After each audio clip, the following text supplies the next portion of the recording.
In my opinion, anytime you are in a abusive relationship with someone that's abusing or oppressing or suppressing you, or in a relationship with someone who is an addict, you are not going to have the same amount of fulfillment, satisfaction in life. But in my opinion, and I've heard some stories about this in the past, where your maturity is underdeveloped, or it halts. And I believe that it halts because if your day to day,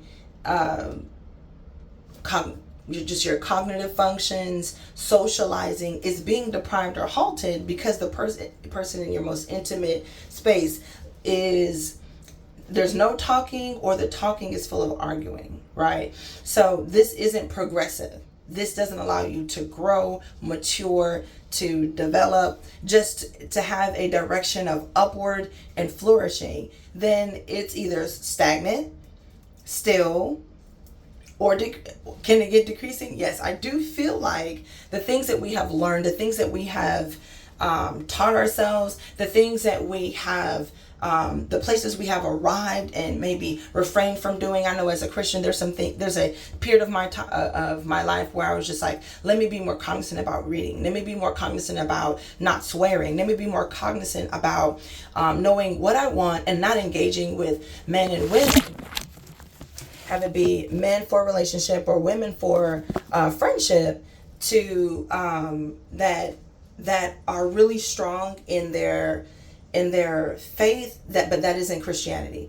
And so I just chose to be and that was synonymous with me reading the Bible and me wanting to attend functions so that I can have conversations with individuals that were trying to grow in their faith and adopt their faith into their everyday life so they can live out their faith. So in that season, there's something that I was deciding to do. I didn't want to start engaging with individuals like, hey, let's get into tarot cards reading. Let's get into putting sage all over our house and clearing our air, clearing our space. Hey, let's get into different kinds of maybe Hindu practices or yoga or whichever that are actual poses to a different kind of God or whichever. So I didn't want to, I was intentional about not meeting people that also like to dabble in those things. But see, this is a progressive. So once I do that, there's going to be a repetition of that in my future. Let me try this, which requires self-discipline, which requires me to be more, let's say I don't want to eat meat, or these things that I'm depriving myself of doing is also a way for me to increase my self-discipline, increase my intentionality, increase my development as a person, because I used to do this, but now I don't do that. I do this, and now I don't do that anymore. When we're in addictive relationships with people that are struggling with addiction, or relationships with people that are bringing trauma or abuse or terror to our existence, our everyday life, then it results in trauma, and trauma then allows us to continue to repeat back, continue to revert back.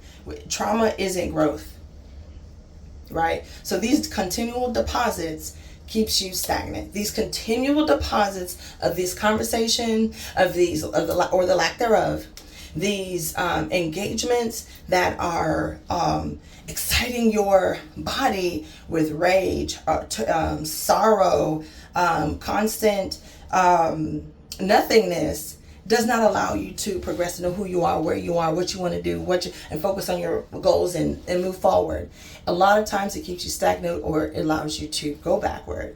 And once you come out of that, and I'm talking about myself, there is the collecting of yourself that needs to be done. And the longer you're in those kind of relationships, the longer you may need to collect. And by collecting, it's just a term I'm using right now, but I'm sure there's a psychological term, I'm sure there's a scientific term or whichever, that has to do with the human trying to do their best to identify who they are, and learning their anonymity, learning themselves, learning their limitations, learning their just being in an environment and learning how to quote cope and work and operate in that environment, and learning that their experiences from before are not healthy. Their experiences from before in conversation and engaging, exchanging, are not only are they not common, but they may not happen moving forward. And now this is how I'm going to respond to their lack thereof. And so then that person can begin to grow. Then can that person begin to move forward and progress. But while you're in it, you're in a relationship with a manipulator, you're in a relationship with someone who has no desire to see your dreams come true, to see goodness come to you, to see there's a high possibility that you as a person, cognitively, emotionally, financially, just in so many ways, may stay exactly where you are when you enter that relationship and may not grow until you get out of it.